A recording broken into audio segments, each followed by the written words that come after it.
What is up, ladies and gentlemen, and everybody in between? Boy, oh boy, do we got a video today. And I was really thinking Quantum wasn't going to do it, but you know what? Quantum surprised me. He actually did it. He actually did put out a proper, I shouldn't say proper, but he actually put a review out of God of War, or in his meme of terms, Dad of War.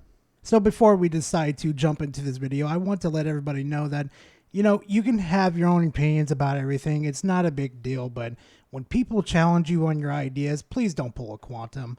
Please just have a pleasant conversation and talk about it. Get a little rowdy if you want to, but at the end of the day, we're just here to enjoy video games and laugh at stupid opinions on the internet. That's all it really is. But anyway, make sure you have yourself some snacks, a drink, because this one's going to be a bit of a long video because I'm going to be tearing it apart limb by limb and just showing that maybe he did a proper review. Who really knows? But make sure you have a snack and a drink, and let's get right into it. Dad of War. Today I'm going to be giving you a review on it. Now, a lot of people have kind of already picked what side of the aisle they're going to be standing on. They either like the game or really hate the game for various reasons. I'm just going to be giving my take, since reviews are subjective. Take it for what it is. You don't have to agree with me. You can disagree all you want. And again, you can always agree. Boy, I really wish we kept that same energy with Elden Ring, Quantum. Like, holy cow, this is starting to look like Elden Ring 2.0 again. Like, I understand you want to make the comment about people just, they could disagree to agree, but we all know your track record. No, anybody that disagrees with you, you delete the comment. It's like you try to make yourself look like the good guy, a good stranger on the internet, but you're not. We all know you, Quantum. Taking to the main menu, you can kind of see a couple different things. I mean, you have the typical story elements and options, but there's nothing really unique, right? And I think this is where these story games kind of, for a lot of people, where we heard a lot of the negativity come from, kind of play into part, because typically when you have a game that's story driven, the only thing that matters in a story game after the story is beaten is its replayability, the replay value. This game, like many other story games, have very little replay value because it's just repetitive and it doesn't really do a whole lot to change that. Okay, I'm just going to kind of snitch myself out right now. I have not played the game, but I have seen Scale Up's review. I have watched Ultra Slim's playthrough of God of War Ragnarok, and I've watched many other Let's Players God of War Ragnarok's Let's Playthrough, okay? Let me tell you something. This game does have replayability, okay? I just have the feeling in the back of my head, just what he did with Elden Ring, that he did not explore. He didn't discover any of the side quests that actually makes the game pretty interesting, and some of them are actually just like, wow, I can't believe that happened. And I'm trying my best not to spoil it for some people, because some people have not beaten the game or gotten through it, but if you're playing a playthrough of God of War Ragnarok right now, explore and find the side quests, guys. And trust me, you will not regret it. You'll just be enjoying yourself the whole time. It would have been nice to see, for example, a challenge mode of some sort included in the game as a separate option in the main menu, to where when you click on it, like old school games, there's all kinds of crazy challenges that really put your gear and your skills that you spent getting up to the test, and it just doesn't happen that way. Now you're bitching and complaining about challenge and difficulty. Holy shit. Holy shit. Do you even know what the words are coming out of your mouth, Quantum? Do you understand? Do you understand that you threw Elden Ring under the bus, which would give you a challenge? And mind you, this is not even the most difficult Souls game in the franchise. You could have, multiple people were offering to help you through this game and teach you how to play it, or even help you with the bosses. But no, what you did, you spurred the fuck out on Elden Ring because it was too difficult for you. Get the fuck out of here. You don't deserve to talk a fucking single word about difficulty. You fucking lolcow. Now this next piece I took a lot of heat for, and I really don't care, because I still feel the same way. The pacing of the story is too slow. Simply put, they spend too many hours on screen talking, to the point where a lot of people have called this a cutscene simulator. I know what Quantum's referencing. He's referencing the video that he made a couple weeks back when he only spent like 20 minutes on the opening of the game, mind you, where he's pissing and moaning. He's kind of going in and out. He's commenting on things, and he said a couple things that weren't family friendly, which I'm surprised my video didn't get demonetized when I covered that. Also, this is another red flag too, to be honest with you guys. Another red flag that just popped up when he was mentioning about this is like a simulator and stuff. Yeah, I'm pretty sure he didn't do any of the side quests at all. He just shot through the whole story like it was nothing. That's just another red flag right there for me. It didn't really feel like you were being dropped into this action game. It felt a lot like it was a very slow opening of a movie, and not a very good one. And it's to the point where the pacing of the story has a very roller coaster vibe. It goes up, down, you don't really know like what's happening until they get to certain parts of the story and you go, okay, that's what you're referencing here. It's just, I don't know. I didn't like the writing personally. I thought it had a lot of room for improvement. You know, it's amazing. You are 100% wrong. I mean, nothing you've said has been right. Like I said in my previous video where you were doing God of War, Quantum, this is not an action game. This is an action adventure hack and slash game. Okay, even Wikipedia that I'm showing on screen right now even backs me up on this, proving that it is an action adventure hack and slash game. And mind you, for the story too, this isn't the God of War back in the 2000s, okay? This is Kratos as a father trying to protect his son, okay? This is a story about a father and a son that are trying to prevent Ragnarok from happening. Also, Quantum, you really have no room to talk. You don't even do research on this game. You don't even know what the fuck you're talking about with this game. All you're doing is mumbling on, saying the repeated things that you've already said in other repeated videos that you've done, mind you. You just don't know what you're talking about. And this video proves it. It's Elden Ring all over again with this man, I swear to God. Until the latter half of the game. Now, once you get to about midway through the game, it's pretty engaging and the action scenes are a lot more. So the cutscenes are a lot more forgivable. But in that opening scene, you know, the boy with his wolf, you know, he's crying over the wolves, but then he has to fight a wolf, and it's just all this stupid contradictory stuff that I just, from a writing perspective, did not appreciate. From a writing perspective, Quantum, I doubt you write anything down or even do research too. It's already proven that you don't do research. Hell, I doubt you even sat down and wrote down a book. And I'm just gonna bet that on the many of lies you have told. Such as, for example, how about the lies that you told that you're a master calibrator, which that doesn't exist at all, mind you. A lot of people have debunked that, mind you, especially the real calibrators that have actually came out and said there is no master calibrator. I don't know what he's on, but there is nothing that exists like that.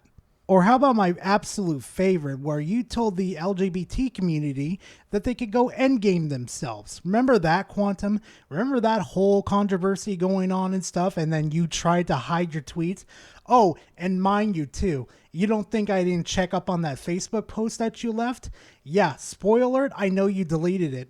Don't even try to hide it. More unforgivingly, though, I think is the way that the story kind of doesn't have a built upon theme. And what I mean is like, okay, so in the last game, he was a dad. We all know that he's trying to build his son up and all that stuff. And now they're trying to establish the opening story again as him being a dad. We already know that, so don't spend the first half of the game establishing the fact that he's a father. We get it.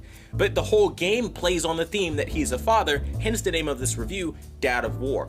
Even to the final boss, it's all about your children and being a dad. Did we really need a Kratos like that? How do you function? I swear to God, he just contradicted himself, I believe, by saying this game doesn't have a theme, but it does have a theme, being Kratos being a dad and wanting to protect his son, and they're trying to... Oh my God, Quantum, you did no research in this game. I don't even think you pay attention to this game at all. This game did not even take me long to understand what was going on and how to build up on this. This game literally spoon-fed you the fucking story, Quantum. And you just said, oh my God, I'm getting a headache. Also, yes, Quantum, he wants a family, okay? This is the Kratos that we need. He at least deserves to have a living family, because if you actually played the previous games, you would understand why he's doing all this, why he's protecting his son throughout the whole game. And Quantum, if you actually paid attention to the fucking story, you would understand why Atreus is lashing out at Kratos at times, or he's fighting with his dad, because he's a teenager and he's trying to figure his way to his destiny. Now, the art style of this game can be characterized as one thing in my personal book: a little lazy. Because if you really look at it, it just loses a lot of the high next-gen aspects that we were expecting. And to the point where you're in performance mode, there is no good reason why you can't be in performance mode at, say, 1440, 60 FPS with maxed out textures and resolution. It doesn't happen here. Now, I, again, similarly receive flack from players that love the game and apologize all of its flaws away, but I'm not one of those people. For me, I really would have liked them to implement some form of a high-resolution mode that has really tack-sharp visuals. Now, of course, you can always go into performance mode, but that runs at 30 FPS, and that is a joke on next-gen consoles, so there's no point in using it if you're like me and you bought a PS5 for high frame rates. To this, seeing how he could fix it, oh my god. Screw it, I'm playing the clip for my video. Graphics and camera section of God of War Ragnarok. Options on menu on PS5. You'll find two settings that combine to let you adjust the visuals and performance. First up is graphics mode. Either favor performance, prioritizes higher frame rates over sharper visuals, or favor resolution, prioritizes sharper visuals over a higher frame rate. The other is higher frame rate mode, which is HFR, which can be off or on. This second setting will be available only if your PS5 is connected to a display that supports 4K resolution at 124 Hz, which requires an HDMI 2.1 port. Also, I researched the TV that you have right now. It does do HDMI 2.1. So either you don't have an HDMI 2.1, or you didn't, do some research and see how you could turn on the better, and I'm quoting this right now, the better settings for your experience to play God of War Ragnarok. But of course, Quantum, you can't wait for the PC port so it has better resolution and everything. No, you gotta go buy this game now. You gotta make a crappy little video, get it out there, get them hate clicks. Which kind of goes into the next thing. The higher the frame rates, the worse the visuals get. That's just how the game plays. And I think for me, when you combine that in with the dated mechanics, it gets to be really lazy because it runs exactly like the last game from the way you move, you swing your axe, it's a copy and paste. Copy and paste, huh, Quantum? This is the problem with you, and it still is to this day. You did zero research on this. I actually go to YouTube right now, type in God of War Ragnarok combos and stuff, and I found some pretty fucking cool videos. Especially this little video I'm going to play real quickly. Credit to where credit's due. I'm going to link this video in the description so you guys can go see this video for yourself, but I'm going to go ahead and play it here just to prove Quantum wrong.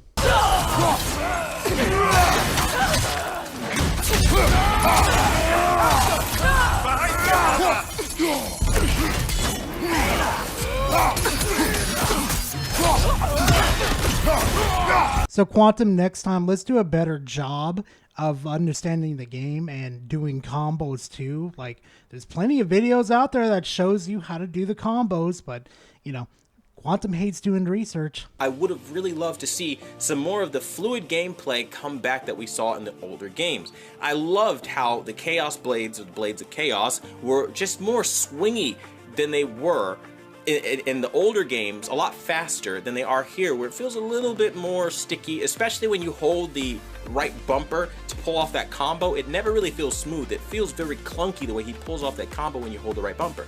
Now, generally, when you're swinging the blades around, you can have a good time, and they feel okay, they feel responsive enough, but it never really feels quite as good, in my opinion, as it did on the older games, and I think building upon that and building, like, let's say, actual combos would have been really cool. So now there's a challenge to pull off this new combo, not necessarily making it like a fighting game, but giving those more advanced players options to move in the direction of more advanced gameplay versus what feels to be kind of just a copy and paste of the last game.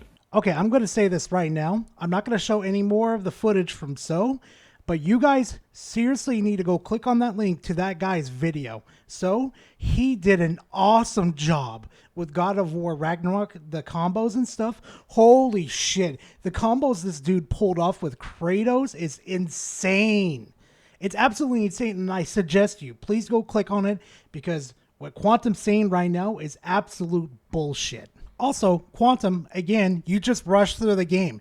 You didn't sit down, give the time to the game to understand the combos that you could do, how you could juggle opponents into the ground, how you can just like go in straight Spartan mode, or I think it's rage mode, I'm not too sure, and attack your enemies and execute them, okay? You put no effort into this. You put the below minimum effort into this. And it shows throughout this whole video. And I swear to God, if he brings up like the Game of the Year and Elden Ring in this video, I'm going to lose it, guys. I'm going to fucking lose it. New players, though, will be happy to know that this game is really easy to pick up. It's not terribly difficult. If you click Give Me a Story, they'll give you a story.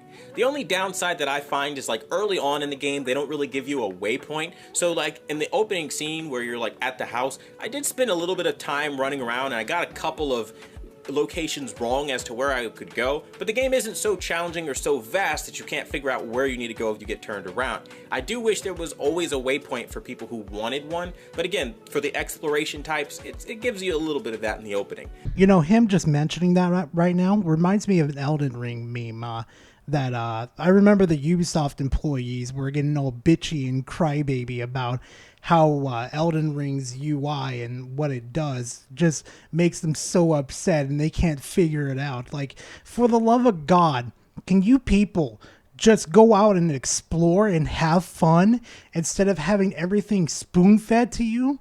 Like, holy shit, what is wrong with these people? Why can we not have a game like Elden Ring to enjoy, or like God of War 2, that we don't need fucking hints all the damn time telling us where to go? Like, I fucking love Elden Ring to the point where you can go out and explore and do whatever you want, kill the bosses, well, I should say end game the bosses, as in any order that you would like. I think this is a good game. It's honestly, frankly, probably the best game of 2022 so far. Now, that's not a compliment, because we haven't had really good games this year. We just haven't. But this is absolutely the game of the year this year, despite what some people think about Elden Ring. I'll get to his little comment about, you know, no good games came out in 2022 besides God of War Ragnarok. I'm going to ask you guys to do something. I'm not going to tell you to, you know, fluctuate the votes towards Elden Ring. No. What I want you to do, to your God-given right, is that I want you to go to the Game Awards, and I want you to vote for the games that you believe that deserve to be the, what is it, the game of the year, okay? If God of War Ragnarok wins Game of the Year, it's deserved. I'm going to say it right now. It is a really good fucking game. But if Elden Ring wins, there's going to be a pissed off Quantum, and that'll be really funny. But ultimately, at the Game Awards, when it happens, well, before it happens, I want you guys to go vote. Vote what you guys believe that would be Game of the Year. Doesn't matter if it would be Vampire Survivors, Sonic Frontiers, Elden Ring. It doesn't matter. Go vote. Go do your God-given right. And go do that real quickly for me and for yourself. And as for Quantum's little comment about there's no good games that came out in 2022, here, Quantum, since I don't have tunnel vision and I can only see one thing at a time, here's the list of games that I personally think that went above and beyond, that deserve at least a pedestal for 2022. Sonic Frontiers, Lego Star Wars, the Skywalker Saga, Bayonetta 3, Evil West, Cult of the Lamb, Sifu, Pokemon Legends Arceus, Gundam Evolution, I fucking love it. I love it. I love playing multiplayer on that game. Vampire Survivor. Man, I'm going to tell you guys right now, you want to know a game that just recently came out on well, it hasn't recently came out, but it came out of early access, and the game still slaps to this day, and it still got me hooked on it. Vampire Survivors. If you get the chance to get this game, buy it. If you got it on Game Pass, download it, try it out. I'm telling you right now, the game hits different. I'm going to tell you that right now. Stray is a pretty damn good game. Tunic is Tunic is a pretty fun game to get. It's like if you like Legends of Zelda, but if you want to like as a little fox, yeah, that's pretty much how you explain the whole game. Kirby and the Forgotten Land was a pretty damn good game, and I enjoyed it. Splatoon 3, I really thought I would never ever play a Splatoon game, but Splatoon 3 was actually really fun. Now here's one that's gonna blow your guys' mind. Modern Warfare. What is wrong with me? MW2 basically. Holy shit. You want to talk about, I went on hiatus on Call of Duty games 4 years, and then I come back to this game? Holy shit, it just hit right. Neon White was actually a pretty decent game to play and stuff, and I wish I could review these games too. Well, I mean, I wish I had enough time to review these games, but I really don't. But the one game that did kind of like came out of nowhere and kind of sidelined me was TMNT Shredder's Revenge. Holy shit. I remember playing that game with my friends, and we were just beating up the foot ninjas and stuff. That game was fucking fun, and I suggest you guys to pick it up. And I think I did say Cult of the Lamb earlier. That one is a different type of breed of game, I'm going to tell you. So all these games, I really do suggest y'all to pick up these games and enjoy them. And you know what? In the comment section, throw some games at me too. Oh, and for the people that think I'm just picking on Quantum, that he actually put time and effort into this game and he didn't tunnel vision this fucking game, well, here's a little comment from his comment section saying that he kind of did. Oh, and I'm just going to say this real quickly. I hope Elden Ring wins Game of the Year, just to piss off Quantum. But anyway, thank you guys for watching this video. I really do appreciate it. And if you guys enjoyed the content, please leave a like and comment in the comment section. I always like talking to you guys. It's always a fun time. And hey, if you want more of this content, hit that big red subscribe button and lets me know you want this more, you want more of this type of content. But anyway, thank you guys for watching, and I'll see you guys in the next video. Later, fam.